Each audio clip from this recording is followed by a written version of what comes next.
Assalamualaikum warahmatullahi wabarakatuh. Innal hamdalillah nahmaduhu wa nasta'inuhu wa nastaghfiruhu wa na'udzu billahi min syururi anfusina wa min sayyiati a'malina. May yahdihillahu fala mudhillalah wa may yudlilhu fala hadiyalah. Asyhadu an la ilaha illallah wahdahu la syarikalah wa asyhadu anna Muhammadan abduhu wa rasuluh la nabiyya wa la rasula ba'dah.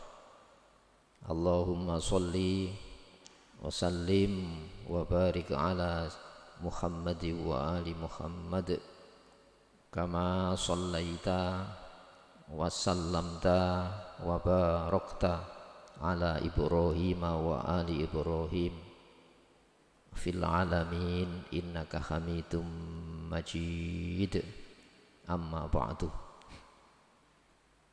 Saudara sekalian, sejenak marilah kita sediakan waktu kita untuk bersama melaksanakan telaah siang al-Islam, sertakan harapan kepada Allah. Semoga lewat telaah siang hari ini Allah menganugerahkan kepada kita taufik hidayahnya, bimbingan serta pemahamannya.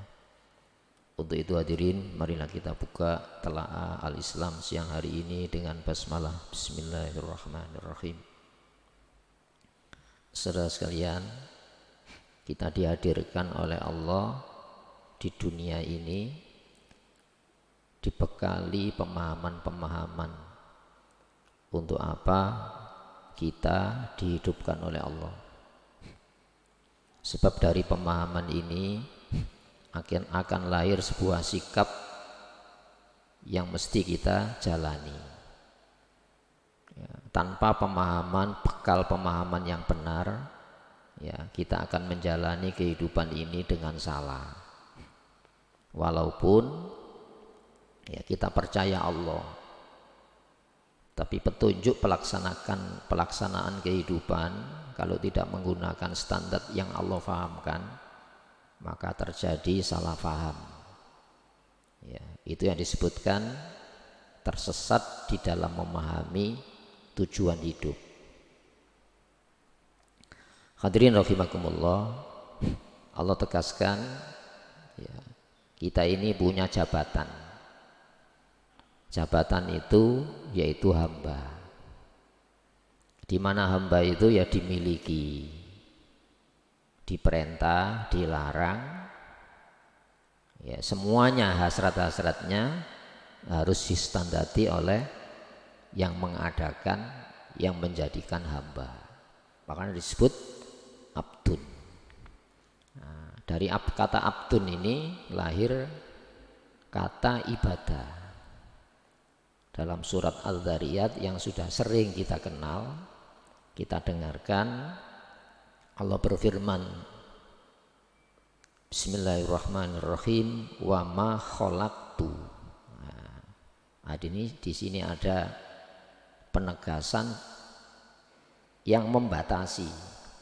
Wa ma khalaqtu, tidaklah kucipta. Al jinna, jenis makhluk jin. Wal insa, dan jenis makhluk manusia. Nah, di sini ada programnya itu. Illa, melainkan. Tidak kecuali. Berarti kan batasan. Tidak lain ini. Tidak ada lain. Liyak budun, agar. Li di sini li taklil. Yang memberikan penekanan kecuali agar. Yak budun. Nah, ini aktivitas. Nah, jadi abadah yak budu, ya ibadah, ya, kecuali agar beribadah, melaksanakan aktivitas, yang aktivitas itu harus disestandati oleh Allah yang mengadakan kita, mengangkat jadi hamba. Ini hak penuh Allah ini ya. Kita punya hak apa? Hak menghamba. Allah punya hak diperhamba. Jadi kita ini menjadikan Allah itu yang kita menghambakan diri kepadanya. Ini pola hubungan ini ya. Nah, kalau kita tidak dibekali ini, nanti galau hidup ini. Ya, dengan tingkat kegalauan bisa saja masal, kecemasan-kecemasan. Kenapa? Dia tidak memahami kecuali hidup ini untuk bersenang-senang itu tadi. Sehingga tidak dikasih hasratnya, dia akan bingung, cemas. Saya sudah berbuat kok tidak dapat apa-apa. Saya sudah mengeluarkan, ternyata tidak sesuai dengan keinginan. Kenapa? Kita tidak memahami keinginan-keinginan Allah. Nah, di sini hadirin rahimakumullah, sehingga dari kata ibadah itu lahir sebuah definisi. Apa definisi ibadah? Ya, ada beberapa macam definisi, tapi kita ambil yang lebih memberikan penekanan kedalaman. Al ibadah huwa fi'lul mukallaf. Ibadah adalah perbuatan mukallaf. Mukallaf itu orang yang sudah layak dibebani tugas. Biasanya cukup umur, berakal sehat. Berarti yang belum dewasa tidak wajib melaksanakan tugas-tugas pengabdian. Orang gila tidak wajib. Kenapa? Orang gila itu akalnya tidak sehat, tidak paham yang diperintah, tidak paham yang dilarang, tidak paham untuk apa diperintah, tidak paham untuk apa dilarang, karena tidak bisa menganalisa. Ya, jadi perbuatan orang yang sudah cukup umur dewasa dan akal sehat. Anak kita sholat umurnya 5 tahun, ya bukan ibadah itu. Kenapa? Standar cukup umur belum. Untuk siapa? Untuk orang tuanya yang memberikan pendidikan sholat, ya, memahamkan sholat, gitu ya. Jadi secara pribadi dia tidak dapat apa-apa. Orang gila sholat bukan ibadah, gitu ya. Hadirin rahimakumullah, jadi fi'lul mukallaf yang bukan sekedar perbuatan mukallaf, tapi harus ada unsur yukholifu hawa nafsihi, harus ada unsur melawan hawa nafsu. Biasanya kalau senang tidak dilakukan, tidak senang tidak dilakukan, itu tidak ada unsur melawan hawa nafsu. Kadang-kadang kita patuh Allah dapat rugi loh ya, mengikuti setan dapat untung. Nah, ini kadang-kadang kita kecewa ini. Saya sudah sholat, tapi kemauan saya kok tidak dituruti oleh Allah. Saya sudah sodako, tapi realitas kenyataan kehidupan saya banyak dimungsuhi orang. Akhirnya kecewa meninggalkan ibadah. Nah, berarti unsur ujiannya tidak ada di sini. Jadi yukholifu hawa nafsi itu ujian di sana. Ya, padahal janji Allah itu tidak akan diingkari, pasti itu ya. Cuma mungkin ditunda gitu saja. Hari ini saya tidak dituruti, ya, padahal tidak dituruti kemauan saya, itu ada bahaya-bahaya yang dicegah yang kita tidak banyak tahu. Itu ya. Yukholifu hawa nafsihi dalam rangka apa? Ta'ziman li Rabbi, menghormati, mengagungkan Allah Tuhan kita. Itu hak Allah. Gitu ya. Nah, hadirin rahimakumullah, sehingga diperintah, dilarang oleh Allah, itu sebetulnya apa? Mengagungkan Allah. Supaya apa? Kita tidak diperintah, tidak dicegah, tidak dilarang oleh kemauan hasrat kita. Jadi nilainya tambah itu ya. Satu contoh gini, saya patuh kepada Allah, keinginan saya dipenuhi. Itu beda dengan apa? Menyembah patuh Allah, tapi kemauan kita tidak dituruti, tapi kita ridho. Itu ya. Padahal tidak dituruti ini Allah yang paling tahu.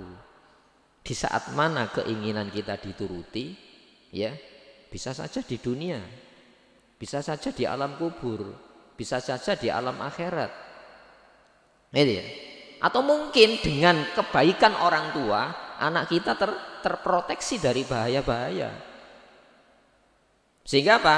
Diganti tidak sesuai dengan keinginan kita, diberikan di mana waktu tidak sesuai yang kita inginkan. Contoh rasionalnya gini, Allah itu kan maha kasih, tapi Allah itu maha sayang. Allah tahu saat mana pemberian yang diingini hamba itu menyelamatkan. Saat mana? Terus apa yang bisa menyelamatkan hamba? Itu paling tahu Allah. Satu contoh gini, anak saya yang usia SMP, Pak belikan motor gede. Itu kan kalau saya maha kasih, tidak sayang, saya belikan. Kenapa? Oh, saya kasih kok. Itu ya. Tapi saya tidak sayang kalau. Kenapa? Itu membahayakan dirinya juga membahayakan orang lain. Padahal Allah itu maha kasih, maha sayang. Ketika maha kasih dan maha sayang digandeng, itu ya, kita akan memahami, iya Allah paling tahu keinginan yang membahayakan, keinginan yang menyelamatkan. Waktu yang tepat diberikan, di mana keinginan kita, itu Allah lebih tahu. Dan jenis pemberian yang layak itu Allah lebih tahu. Sehingga di dalam Al-Quran dijelaskan, yang sering surat kita baca itu, surat ayat kursi, ya'lamu ma baina aydihim wa ma khalfahum. Ya'lamu, Allah senantiasa mengetahui. Itu istimror, bentuk keberlangsungan terus. Kita ini tidak terus-terusan mengetahui, karena ada lupa, ya. Jadi Allah itu mengetahui, senantiasa mengetahui ma baina aydihim, apa yang di hadapan mereka. Di hadapan kita ini Allah tahu. Dalam hitungan menit, dalam hitungan detik, hitungan jam, hitungan hari, bulan, tahun, abad, Allah lebih tahu. Dunia, akhirat, Allah lebih tahu. Kita tidak tahu. Wa ma khalfahum, dan yang di belakang mereka yang sudah menjadi sejarah itu Allah lebih tahu. Jangankan abad ya, usia kita tidak ada satu abad. Kadang-kadang membaca sejarah itu versinya macam-macam. Tapi sejarah yang dibahas Al-Quran itu pasti. Makanya ada sejarah Namrud. Bagaimana Namrud, orang yang memiliki kekuasaan begitu luas. Fir'aun usianya panjang, sehat, tidak pernah sakit. Itu ya, penguasa yang paling lama. Itu kan bentuk-bentuk pencapaian sukses material. Tapi apa yang terjadi? Fir'aun itu ya, justru mengikuti kehendak dirinya, bukan kehendak Tuhannya. Buktinya apa? Dikirim 2 orang pembimbing untuk membenahi pemahaman yang salah dan keliru. Ayo coba, contoh bentuk ideal sukses itu kan sehat, tidak pernah sakit, usianya panjang, berkuasa begitu lama. Masa bukan ideal secara pencapaian material dunia ini? Tapi Fir'aun belum pernah disayang oleh Allah Subhanahu wa taala. Buktinya apa? Ya, pengetahuan yang sudah masuk tentang kebenaran Islam justru dicabut oleh Allah, hak dimuliakan. Ketika mati menjelang ajal mengatakan apa? Amantu billadzi amanat bihi banu Israil wa ana minal muslimin. Saat ini saya percaya kepada Tuhan yang diibadahi, dipatuhi standar hidupnya oleh kaum muslimin Banu Israel. Wa ana minal muslimin, hari ini saya termasuk muslim. Tapi apa? Haknya tidak diberi oleh Allah. Kenapa selama ini ada kekuatan, ya, kekuatan besar yang menghalangi waktu hidup normal dia mengikuti Islam. Padahal pemahaman Islam sudah difahamkan. Buktinya apa? Tidak mungkin Allah mengutus Nabi Musa, mengutus Nabi Harun dalam saat yang sama untuk menyesatkan. Tapi memberikan pemahaman sukses yang sebenarnya itu bukan itu. Justru sukses itu jadi hamba. Kita bisa melaksanakan kehendak-kehendak Tuhan Allah yang kita menghamba kepadanya.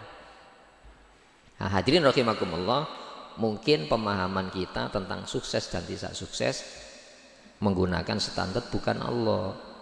Standar Fir'aun bisa, mungkin standar Namrud, ya, di mana dia beragama, ya, menurut kemauan dirinya, bukan menurut kemauan Allah yang menjadikan dia hidup dan memberi kehidupan. Dalam konteks ini, itulah kerugian yang sebenar-benarnya rugi, yang menurut saya itu bukan kerugian ya. Mana orang mengatakan Fir'aun rugi? Taruhlah dia mati tenggelam, tapi dia pernah kuasa lama. paling kaya, wilayah kekuasaannya paling luas, tidak pernah sakit, usianya panjang, sukses. Tapi Allah menegaskan di dalam surat Al-Hajj, ya, Bismillahirrahmanirrahim. Wa minan nas, ada orang, mungkin orang itu kita, mayya'budullah, ada orang yang beribadah menyembah Allah. Tapi pemahamannya keliru, salah. Ala harfin, hanya di posisi tepi. Orang di posisi tepi itu kan tidak ke tengah-tengah. Coba-coba, saya coba mengikuti Allah sih, saya kasih tenggat 1 bulan. Kalau tidak ada yang menghasilkan sesuai keinginan saya, hubungan dengan Allah dilepas.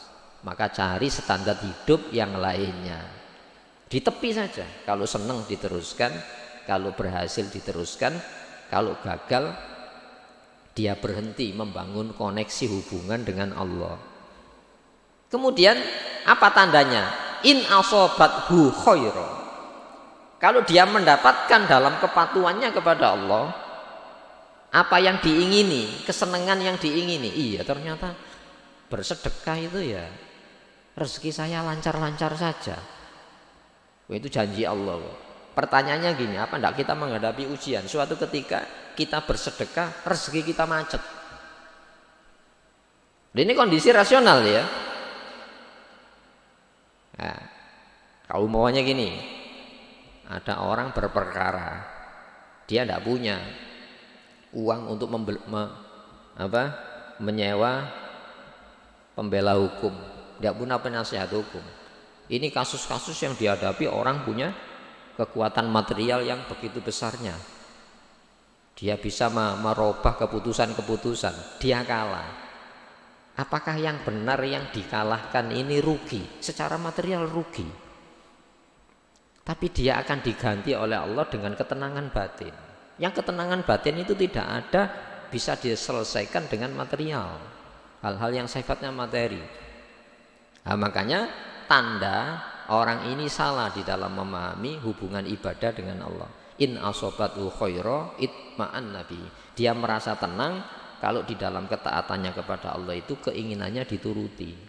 Namun sebaliknya, wa in asobat hudurro, kalau mendapatkan bahaya-bahaya, ternyata gagal saya ikut Allah. Ternyata saya banyak dimusuhi orang dalam mengikuti Allah ini. Kenapa saya tidak menggunakan standar umum? Saya menggunakan standar hidup Allah ya. Sehingga banyak orang yang sinis, banyak orang yang tidak simpatis kepada perbuatannya tadi. Apa? Inqalaba ala wajhihi. Dia berbalik ke belakang surut. Sudah tidak mengikuti Allah lagi, tidak meneruskan perjalanan di dalam mengikuti Allah ini. Kita akan menjalani perjalanan hidup. Taat ibadah kepada Allah ini untuk fase kubur, ada fase akhirat. Di sana buku bekal. Bekalnya apa? Bekal kepatuhan yang distandati oleh Islam. Makanya Rasul Amri Islam. Pangkal berbagai masalah penting itu Islam. Kalau kita gagal bukan di jalan Islam, itu kegagalan yang berlangsung terus. Kalau kita berhasil bukan jalan Islam, itu sebetulnya kegagalan jangka pendek, menengah dan jangka panjang. Makanya Allah menegaskan khosirat dunya wal akhirah, rugi dunia akhirat. Pertanyaannya gini, standarisasi mana yang kita pakai di dalam memahami rugi dan untung? Khosirat dunya wal akhirah, rugi dunia dan akhirat. Kenapa? Kegagalannya tidak pernah diganti dengan keberhasilan kubur, dengan keberhasilan akhirat. Itu ya, gagalnya itu ya. Padahal orang berislam itu gagal di dalam jalan Islam itu keberhasilan yang tertunda. Bisa diberikan di dunia, bukan menurut waktu dan jenis yang kita ingini, bisa diberikan kepada di saat kubur, bisa diberikan di saat akhirat. Gagal ya, untung pun demikian. Keberuntungannya saja diperhitungkan oleh Allah, kegagalannya saja diperhitungkan, apalagi keberuntungannya. Kemudian Allah menutup khosirat dunya wal akhirah, dzalika huwal khusranul mubin. Itulah kerugian yang sebenar-benarnya, kerugian yang nyata. Hadirin, standarisasi pemahaman ibadah, buah ibadah untuk apa? Beribadah, ya. Itu mesti kita benahi standar pemahamannya supaya apa? Kita tidak gagal memahami, ya, bagaimana Allah mengadakan kita di dunia. Hari ini kecemasan itu melanda dunia. Bagaimana orang dihadapkan pada tantangan-tantangan hidup yang secara rasional itu sudah amburadul semuanya. Itu ya. Satu contoh menghadapi pandemi ini. Itu semua lini kehidupan dihentikan oleh Allah SWT. Itu sebetulnya ada, kita tidak percaya gaib. Padahal virus Allah ini gaib ya. Ya, perasaan kita itu gaib. Di dalam unsur perasaan ada takut, ada harapan, ada cinta, itu ya, ada kemarahan, kegeraman dalam batin ini. Itu semuanya gaib ya. Nah, kalau ini tidak dikemas, bagaimana menyelesaikan problema-problema kejiwaan kita? Kita akan menghadapi masalah-masalah yang jauh lebih rumit, gitu ya. Nah, makanya alhamdulillah kita syukur kepada Allah, kita dikasih standar pemahaman hidup dan kehidupan. Untuk apa kamu dihidupkan, ya, dari mana akan kemana.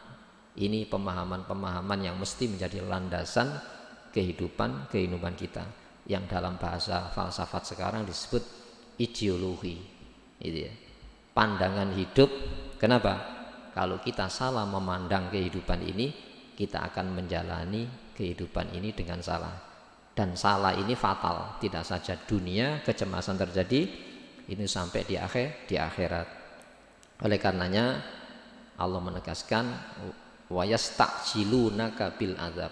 Mereka menantang-nantang supaya disegerakan siksa ini.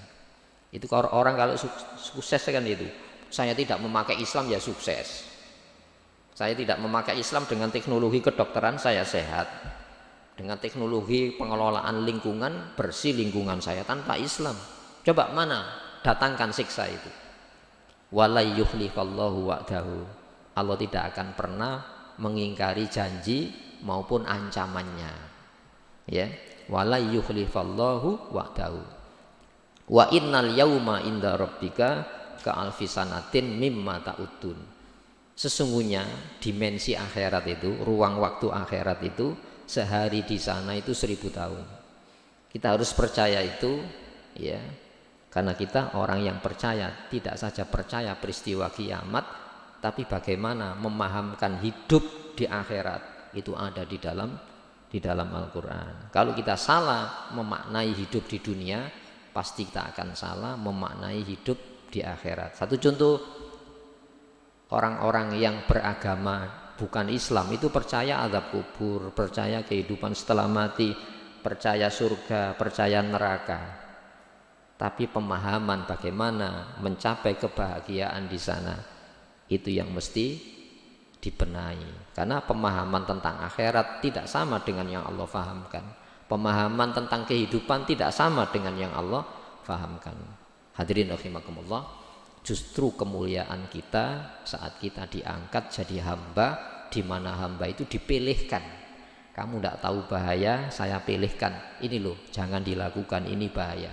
Kamu tidak tahu selamat, ku pilihkan, jalani ini. Karena ini yang akan menyelamatkan. Maka Islam itu kenikmatan yang tidak akan mungkin bisa diganti. Kenapa? Manusia bisa menikmati sesuatu karena pemahaman tentang sesuatu itu harus benar dan tepat.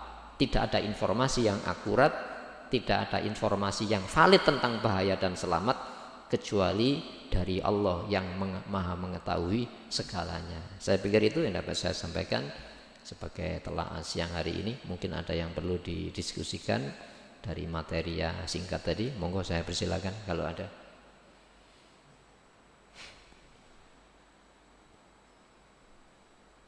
Ya, monggo Pak.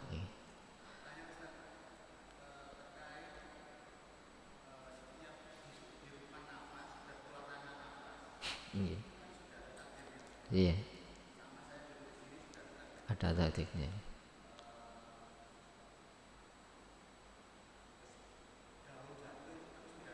Iya.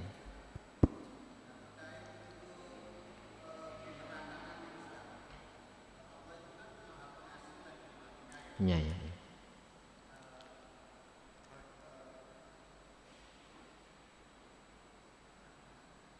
Untuk umat Islam, mungkin nanti waktu di akhirat atau di padang mahsyar atau waktu hari pembalasan terakhir itu kira-kira apa semua muslim itu masuk surga? Dalam arti Iya. Allah itu kan maha pengasih lagi maha penyayang. Iya.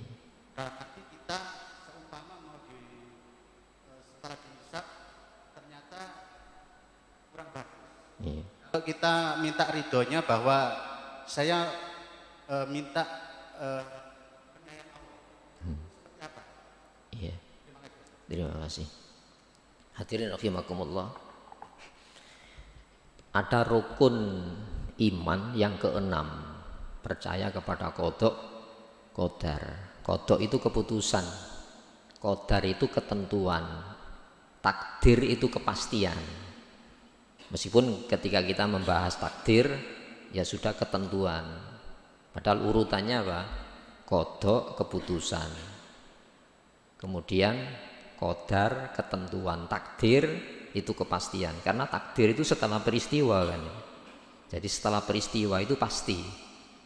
Itu ya. Nah, kemudian ada hikmah. Hikmah-hikmah yang mesti dipetik dari peristiwa qada, qadar, takdir, hikmah. Ini harus dibahas 4 komponen ini.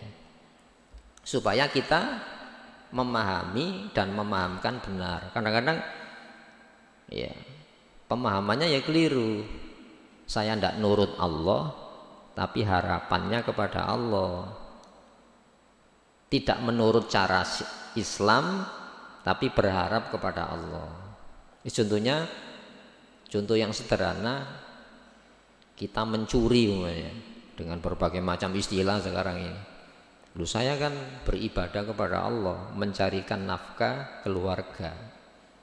Tapi Allah tidak pernah mengizinkan, qadarnya Allah tidak pernah mengizinkan. Itu ya, qadar itu kan ketentuan hukum, ada larangan, ada perintah. Allah tidak pernah memberikan ketentuan ridhonya itu pada pencurian. Meskipun kita bisa mencuri, kita bisa tidak mencuri. Qadar ketentuan hukumnya apa? Jangan mencuri, jaga kesehatan. Tidak mungkin saya tidak menjaga kesehatan minta sehat. Itu ya. Saya mengkonsumsi yang kotor tapi saya minta selamat kepada Allah. Nah itu ya. Qada itu keputusan. Kita tidak tahu keputusan Allah, itu mandiri. Tapi Allah menurunkan qadar. Yang dilarang itu bahaya-bahaya, yang diperintah itu selamat. Nah itu ya. Masalah ketika kita mematuhi Allah, ternyata takdirnya tidak semacam itu. Itu ya. Itu kan sementara saja. Sama dengan orang mengikuti setan berhasil, itu sementara. Cuma apa yang membedakan mengikuti Allah gagal, itu akan diganti dengan jauh yang lebih baik, tidak seperti yang kita inginkan. Bisa waktunya tidak sesuai dengan kita, bisa diganti yang jauh lebih baik dari keinginan kita. Itu bedanya mengikuti Allah, gagal berhasil di pihak Allah. Makanya ada hikmahnya tadi. Apa hikmahnya? Pasti diungkap hikmah-hikmah itu dalam kehidupan. Nah, makanya nanti muslim itu seluruh masuk surga. Ya. Cuma proses masuk surganya macam-macam, berdasarkan apa? Jenis-jenis kekurangan di dalam mentaati Allah. Itu ya. Yang penting la ilaha illallah ini tetap ada, jangan dihancurkan. Sebab orang-orang yang murtad dari Islam itu akhir hayatnya la ilaha illallahnya hancur. Asyhadu an la ilaha illallah wa asyhadu anna Muhammadar Rasulullah. Makanya jangan dirusak ini. Orang mukmin itu ada yang diampuni baru diselamatkan. Itu ya. Kadang-kadang kita ini tanpa minta ampun dengan ibadah kita ini diampuni oleh Allah Subhanahu wa taala, tanpa minta ampun. Sebab ampunan Allah itu di dalam perintah yang kita jalani, larangan yang sudah kita jauhi. Itu di sana ada ampunan Allah. Tapi ada kita tetap istighfar kepada Allah. Kenapa? Apa yang diistighfari? Ketaatan yang tidak pernah sempurna. Saya taat kepada Allah itu tidak sempurna. Itu ya. Tapi kemaksiatan kita yang sempurna. Coba kalau kita teliti ya. Murni mana saat kita maksiat dengan saat taat? Saya pikir justru saya ini khusyuk ketika maksiat, menikmati kemaksiatan. Makanya istighfar kita itu apa yang kita istighfari? Ketidaksempurnaan ketaatan kita kepada Allah Subhanahu wa taala. Makanya nanti ada orang mukmin diampuni tanpa minta ampun. Kenapa? Ibadahnya sudah mengampuni, diampuni oleh Allah. Tapi dengan istighfar itu justru diampuni oleh Allah. Apa istighfarnya? Tidak sempurna di dalam taat. Itu yang kita istighfari tiap hari. Tidak sempurna saya taat ya Allah. Padahal nikmat Allah itu sempurna. Itu ya. Jadi kemudian ada yang dimasukkan neraka, baru dibersihkan di neraka itu, baru dimasukkan surganya Allah Subhanahu wa ta'ala. Makanya doa yang paling banyak diucapkan Nabi itu kan itu ya. Rabbana atina fid dunya hasanah. Berikan kepada kami di dunia itu hasanah. Apa hasanah itu? Komunikasi taat yang tidak cacat. Berikan aku komunikasi ibadah saya tidak cacat ya Allah. Padahal tidak ada yang tidak cacat. Wa fil akhirati hasanah. Kebaikan di akhirat. Apa hasanah di akhirat? Allah mengabaikan ketidaksempurnaan kita. Allah itu kalau mengabaikan ketidaksempurnaan kita itu selamat. Coba. Kalau Allah mempraktekkan keadilan, tidak ada yang selamat. Nabi tidak ada yang selamat. Ayo, mari kita ukur ya. Usia, nikmat kesempatan ini ya. Kan Nabi menegaskan kan, dua nikmat yang paling banyak manusia tertipu. Apa itu? Waktu luang, ya, waktu luang, ya, waktu luang kemudian apa? Al-faroh dan kehidupan kita ini. Sehat dan waktu luang. Nikmatani mahbunun fihi makathirun minan nas as-sihhatu wal farah. Dua nikmat yang paling banyak manusia tertipu di dalam menggunakannya. Apa itu? Sehat dan waktu luang. Coba, kesehatan yang kita nikmati dengan kesehatan yang kita gunakan modal taat banyak mana? Itu saja kalau ditimbang ya. Nikmat yang kita nikmati sehingga lupa Allah, nikmat yang kita gunakan untuk mengingat Allah, taat. Itu kalau ditimbang paling berat nikmat yang kita nikmati. Kemudian ketaatan kita dengan kemaksiatan, saya pikir banyak maksiatnya kita ini dalam menggunakan dua hal itu tadi. Nah, kalau Allah menggunakan standar keadilan, tidak ada yang selamat seorang nabi rasul tidak bisa selamat. Makanya Allah menggunakan standar apa? Rahman Rahimnya Allah Subhanahu wa taala. Alhamdulillah kita ini sujud, rukuk, patuh kepada Yang Maha Kasih, Yang Maha Sayang. Kita dikasih modal hidup, disayangi. Karena disayangi dikasih aturan-aturan, standar memilih mana yang boleh, mana yang tidak. Jadi pertanyaannya, apakah muslim masuk surga? Iya.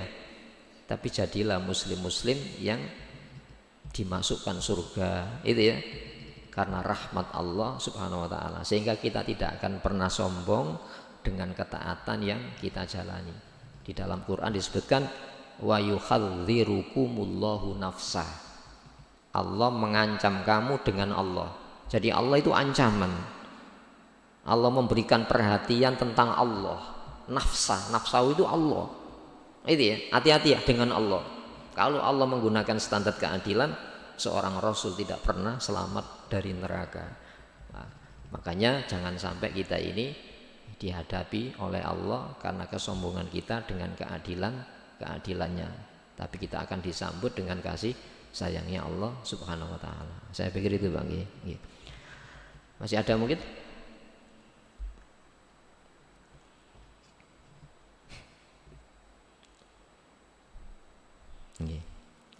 Kalau tidak ada, marilah kita berdoa kepada Allah Subhanahu wa taala.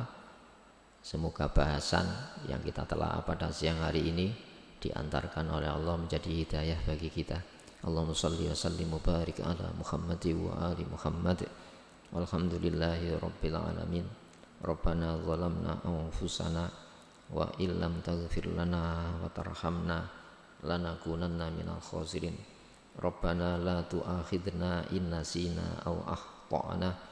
Rabbana wa la tahmil alaina isran kama hamaltahu 'alal ladzina min qablina rabbana wa la tuhammilna ma la taqata lana bihi wa'fu 'anna waghfir lana warhamna anta maulana wansurna 'alal qaumil kafirin Allahumma ansur man nasaraddin wahdhul man khadhalal mu'minin Allahumma ansur man nasaraddin wahdhul man a'da'a hadaddin Allahumma antasir lana intisaraka li ahbabika ala a'daik Allahumma antasir lana intisaraka li ahbabika ala a'daik Allahumma antasir lana intisaraka li ahibbaika ala a'daik Rabbana hab lana min azwajina wa dhurriyyatina qurrata a'yun waj'alna lil muttaqina imama Rabbana atina fid dunya hasanah wa fil akhirati hasanah wa qina adzabannar subhana rabbika rabbil izzah amma yasifun wa salamun alal mursalin walhamdulillahi rabbil alamin. Assalamualaikum warahmatullahi wabarakatuh.